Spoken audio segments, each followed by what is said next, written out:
उस क्लास की जब तक वो स्कूल खुल नहीं जाती है तब तक उस क्लास की फीस के नाम पे कोई भी प्राइवेट या सरकारी स्कूल उससे फीस नहीं मांग सकता। DPS senior secondary school Tabiji लेकर आए हैं online classes from pre nursery to class 12, 50% discount on girls fees. Online admission open. Visit dpsajmer.in। देखिए जो बच्चा जिस क्लास में पढ़ रहा है उस क्लास की जब तक वो स्कूल खुल नहीं जाती है तब तक उस क्लास की फीस के नाम पे कोई भी प्राइवेट या सरकारी स्कूल उससे फीस नहीं मांग सकता। अब कोई व्यक्ति कोई क्वालिटी उसमें है और वो देना चाह रहा है और आप लेना चाह रहे हो तो कोई किसी को मना नहीं कर सकता। आपको मीडिया का प्रतिनिधि बनाया है, अब आप कितना काम करेंगे यह आपके ऊपर निर्भर है। मैं समझता हूँ पाठ्यक्रम के नाम से या अगली कक्षा की फीस के नाम से कोई प्राइवेट का जो भी संचालक है वो फीस नहीं ले सकता। कोई पत्रकार और भाई कोई देखिए एनसीटी की गाइडलाइन आई है।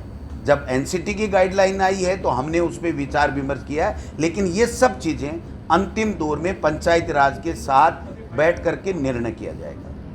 सर पूरे प्रदेश में विपक्ष हंगामा मचा रहा है।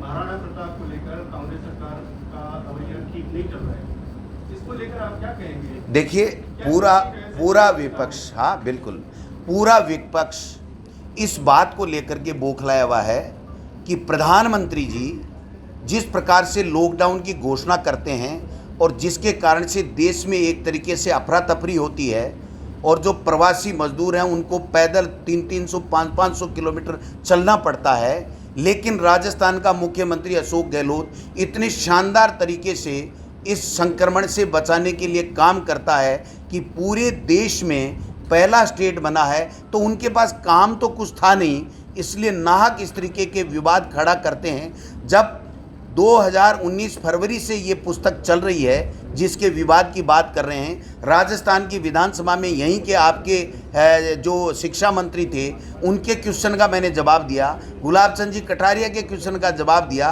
राजेंद्र जी राठौड़ के क्वेश्चन का जवाब दिया। जब 40 माननीय सदस्य जिनमें नेता प्रतिपक्ष में हैं उनके सवालों का इस मुद्दे के ऊपर पाठ्यक्रम संशोधन पे हर बात का जवाब दिया गया, तो वो उस वक्त क्यों नहीं बोले? आज केवल मात्र इसलिए कि उनके पास करने को कुछ नहीं है। और जो इस प्रकार से कोरोना के समय में राजस्थान की सरकार और मुख्यमंत्री ने जो काम किया है पूरे देश और दुनिया में सराहना हो रही है, उससे बौखला करके ये इस तरीके का विवाद पैदा कर रहे हैं। पाठ्यक्रम में आप नई चीजें आप और क्या शामिल करने जा रहे हैं माध्यमिक शिक्षा बोर्ड की? हमने इस विवाद को अंत देने के लिए माननीय मुख्यमंत्री जी से चर्चा करके और एनसीईआरटी पाठ्यक्रम लागू कर दिया जिससे किसी तरह की विवाद पैदा ही नहीं हो। 2 क्लास हैं जो केवल इस साल, चूँकि 9th में जो पढ़ेगा वही 10वीं में पढ़ेगा और जो 11वीं में पढ़ेगा वही 12वीं में पढ़ेगा। तो 2 क्लास हैं जिनका अगली साल से एनसीईआरटी लगेगा। बाकी तमाम पाठ्यक्रम 6, 7, 8, 9, 10, 11, 12 का 2 क्लास को छोड़ करके एनसीईआरटी पाठ्यक्रम लग गया। और 7 साल हो गए मोदी जी को, 7 साल में उन्हीं की सरकार है, एनडीए की सरकार है। जो एनसीईआरटी पाठ्यक्रम चल रहा है वही पाठ्यक्रम हमने लागू किया। अगर हमारी मंशा में कोई खोट होता तो हम ये नहीं करते। भारतीय जनता पार्टी की सरकार की मंशा में खोट था तभी तो एक ऑर्डर, सरकारी आदेश निकलवाया कि जो विद्या भारती आरएसएस का एनजीओ है उसकी तर्ज के ऊपर पाठ्यक्रम लिखवाया जाए। और वो पाठ्यक्रम लिखाया गया क्योंकि आरएसएस की फौज तैयार करनी थी। हमारी कांग्रेस की और मुख्यमंत्री अशोक गहलोत की कभी पाठ्यक्रम के या शिक्षा के माध्यम से राजनीति करने की मंशा नहीं रही है। हम ये चाहते हैं कि बच्चा वही पढ़े जो पूरे देश में पढ़ाया जा रहा हो, जिससे कॉम्पिटिटिव एग्जाम में वो पास होकर के अपने भविष्य का निर्माण करे।